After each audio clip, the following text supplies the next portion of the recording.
আসসালামু আলাইকুম সুপ্রিয় শিক্ষার্থীবৃন্দ, আশা করছি ভালো আছে। আজকে কথা বলবো আমি আরেকটি ইংলিশ গ্রামারের খুবই ইম্পর্টেন্ট এবং ইন্টারেস্টিং প্রশ্ন নিয়ে, যে প্রশ্নটি মানুষকে সমালোচনা করার জন্য বা ক্রিটিসাইজ করার জন্য ব্যবহার হয়। ক্রিটিসাইজ কেমন করে ব্যবহার হয়? এমনভাবে কথা বলছে মনে হচ্ছে সব জেনে গেছে, বা এমন স্টাইল করছে মনে হচ্ছে নায়ক হয়ে গেছে, বা এমন স্টাইল করছে এমন ভাব করছে মনে হচ্ছে নায়িকা হয়ে গেছে।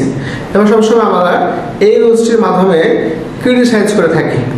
রুলসটি কি? রুলসটি হচ্ছে যেখানে আমরা একটা ফ্রেজ দেখতে পাচ্ছি অ্যাজ দো, অ্যাজ দো, আর হচ্ছে অ্যাজ ইফ। অ্যাজ দো অথবা অ্যাজ ইফ এই অর্থ হচ্ছে যেন, এর অর্থ হচ্ছে যেন, অর্থাৎ কাউকে কোনো ক্রিটিসাইজ বা সমালোচনা করার ক্ষেত্রে ব্যবহার হয়ে থাকে। প্রিয় শিক্ষার্থীবৃন্দ, আমরা এখানে একটা বাক্য দেখতে পাচ্ছি যে হি বিহেভড, সে এমনভাবে আচরণ করলো, অ্যাজ দো অথবা অ্যাজ ইফ যেন, হি ডাজ এভরিথিং মানে সব জানে।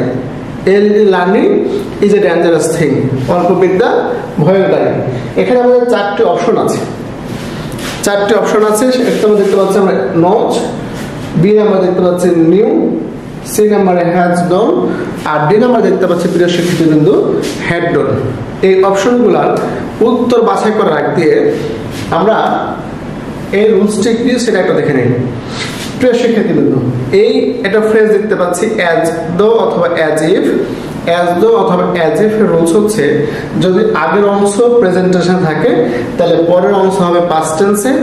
আবার বলছি, যদি অ্যাজ ইফ অথবা অ্যাজ দোর আগের অংশ বা পূর্বের অংশ যদি প্রেজেন্ট টেন্সে থাকে তাহলে পরের অংশ হবে পাস্ট টেন্স। আর যদি বিভার্ব হয় তাহলে ওয়ার হবে সাবজেক্ট, যাই থাকুক না কেন। আর যদি অ্যাজ ইফ অথবা অ্যাজ দোর প্রথম অংশ পাস্ট টেন্সে থাকে তাহলে পরের অংশ হবে পাস্ট পারফেক্ট।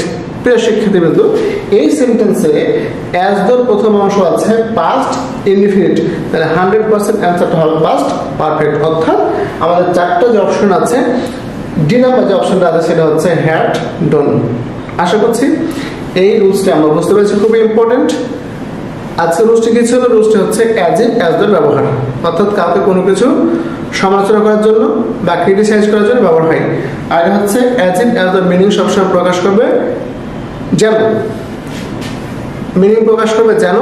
এবং রুলসটি হচ্ছে অ্যাজ ইফ অ্যাজ দোর প্রথম অংশ যদি প্রেজেন্ট টেন্সে থাকে তাহলে পরের অংশ হবে পাস্ট টেন্সে, আর অ্যাজ ইফ অ্যাজ দোর প্রথম অংশ যদি পাস্ট টেন্সে থাকে তাহলে পরের অংশ হবে পাস্ট পারফেক্ট। প্রিয় শিক্ষার্থীবৃন্দ, আশা করছি আমরা এই ছোট্ট রুলসটি ক্লিয়ার হয়েছি। দেখা হবে পরবর্তী ক্লাসে। সে পর্যন্ত ভালো থাকো, সুস্থ থাকো। আসসালামু আলাইকুম ওয়া রাহমাতুল্লাহ।